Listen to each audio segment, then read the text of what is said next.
कुछ कहानियां ऐसी होती हैं जिन्हें लोग वक्त के साथ भूल जाते हैं और कुछ कहानियां ऐसी होती हैं जिन्हें कभी सामने आना ही नहीं चाहिए था। Welcome to the unseen files.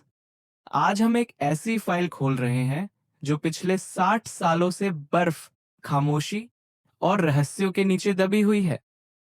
The Dyatlov pass incident, 23 जनवरी 1959, सोवियत रूस।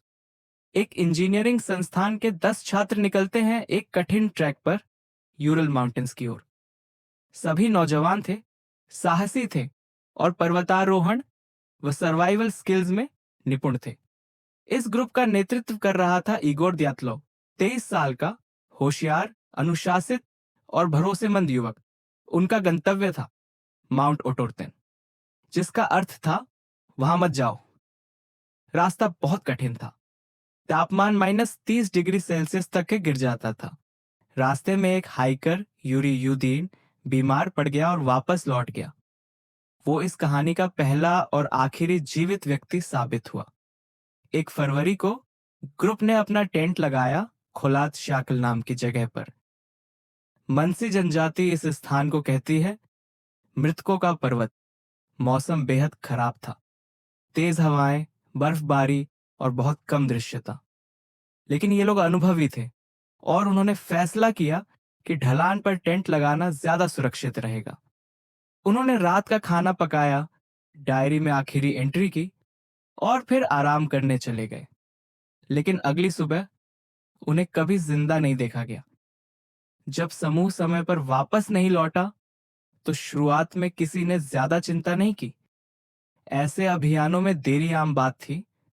लेकिन कुछ दिनों बाद जब कोई खबर नहीं मिली, परिजनों ने खोज और बचाव टीम भेजने की मांग की। 26 फरवरी को एक रेस्क्यू टीम ने उनका टेंट खोज निकाला और जो दृश्य वहां मिला उसने सबको स्तब्ध कर दिया। टेंट पूरी तरह खड़ा था, लेकिन अंदर से फटा हुआ था। मतलब टेंट को अंदर से काटा गया था, जैसे किसी ने डर और घबराहट में भागने की कोशिश की हो। टेंट के अंदर सभी जरूरी सामान मौजूद थे, बूट्स, जैकेट्स, खाना, डायरी। लेकिन हाइकर्स, वे नंगे पैर -30 डिग्री में जंगल की ओर भागे थे। टेंट से 1.5 किलोमीटर दूर एक छोटी सी जली हुई लकड़ियों की आग के पास मिले 2 पहले शव, यूरी डोरोशेंको और ग्योर्गी क्रिवोनिशेंको। दोनों की बॉडीज ऑलमोस्ट नेकेड थी, सिर्फ अंडरवेयर में। हैंड्स बर्न्ड द शायद फायर बचाने की कोशिश की गई थी। कुछ डिस्टेंस पर टेंट और फायर के बीच मिलती हैं 3 और बॉडीज, इगोर द्यातलोव, जिनेदा कोलमोगोरोवा और रुस्तेम स्लोबोदिन। ऐसे लग रहा था जैसे ये लोग टेंट की तरफ लौटने की कोशिश कर रहे थे। बाकी के 4 लोग, लूदा दुबिनिना, सेमियोन जोलोतरियोव, निकोलाई थिबोब्रिन्योल और अलेक्जेंडर कोलेवातोव 2 महीने बाद मिले, बर्फ के नीचे एक रवीन में। यहां से स्टोरी और क्रीपी हो जाती है। निकोलाई का स्कल फ्रैक्चर्ड था, लूडा की आंखें और टंग मिसिंग थी। जोलोतरियोव और लूडा के रिब्स मल्टीपल जगह से टूटे हुए थे, जैसे किसी ने फुल फोर्स प्रेशर से कुचला हो। लेकिन स्किन पे कोई एक्सटर्नल इंजरी नहीं थी, जैसे किसी ने उन्हें अंदर से तोड़ दिया हो। ऑटोप्सी रिपोर्ट्स भी कंफ्यूज थी। कुछ क्लोथ्स पर रेडिएशन डिटेक्ट हुआ। Official cause of death, a compelling natural force. Theories अब तक छुप नहीं सकती थी। लोगों ने क्वेश्चंस उठाए, क्या ये अवलांच था? एक्सपर्ट्स कहते हैं नहीं, स्लोप का एंगल और स्नो डिस्प्लेसमेंट अवलांच से मैच नहीं करता। एक और थियोरी, इंफ्रासाउंड, एक रेयर विंड पैटर्न जो ह्यूमंस में डिसोरिएंटेशन और पैनिक क्रिएट करता है। फिर आता है सबसे स्केरी एंगल, मिलिट्री टेस्ट। अस एरिया में सीक्रेट सोवियत वेपन टेस्ट चल रहे थे।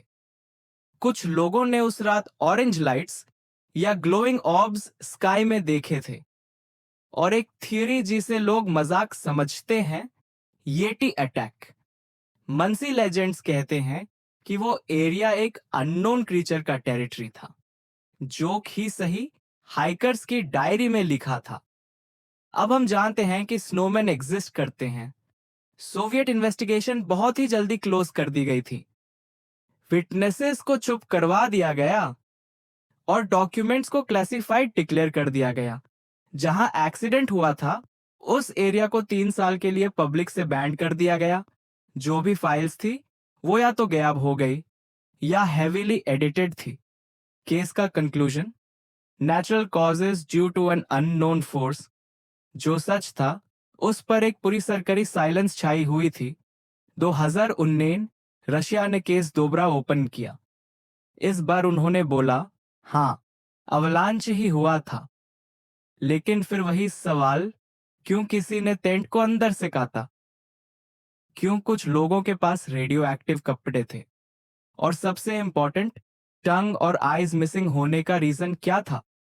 एक्सपर्ट्स ने रशिया की रिपोर्ट को वीक प्रूफ बोला और पब्लिक ने माना ये केस अब भी कवर अप ही है। आज उस जगह का नाम है द्यातलो पास। वहां एक मेमोरियल है जहां लोग उन हाइकर्स की याद में रुकते हैं। यूरी युदीन, द ओनली सर्वाइवर, अपनी पूरी लाइफ गिल्ट के साथ जीता रहा। उसने कहा था, अगर मैं भी गया होता तो शायद कभी सच सामने आता, पर ट्रूथ तो अब भी स्नो के नीचे ही छुपा है।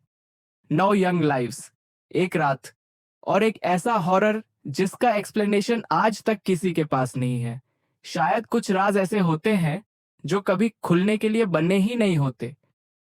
ये थी द अनसीन फाइल्स की पहली कहानी। अगर आपको ये कहानी हैरान कर गई तो लाइक करो, सब्सक्राइब करो और तैयार हो जाओ अगले एपिसोड के लिए।